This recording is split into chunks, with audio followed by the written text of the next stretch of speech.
Emerging market growth has been picking up in recent years, which is a happy thing because it had slowed quite regularly for much of the prior decade. So it's good to see that bottoming and some acceleration occur. We think 2018 can actually manage more of the same, maybe a bit of tailing off after that, but it has been a good news story. Let's acknowledge a few nuances to that though, and let's start by saying there's a huge amount of variation within the emerging market space. And on the one hand, you have the likes of India moving very quickly, growing more than 7% a year.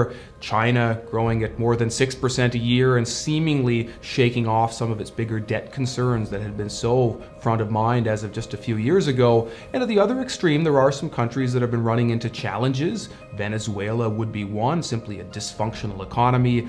Turkey's had some problems as well. Of course, we've had geopolitical issues with regard to Iran and North Korea, and so you could certainly think of a clump of countries that are struggling, but the broad story is one in which, in particular, the big emerging market countries are still growing well. If anything, they're growing a little bit more quickly than they had been before, and the IMF is actively forecasting that they're going to continue not just to outperform the developed world, that's almost a constant, but to increase that gap in terms of their outperformance economically versus the developed world. And one interesting thought in addition to that about emerging markets is just that you can make a pretty credible argument they're earlier in their economic cycle than developed countries are.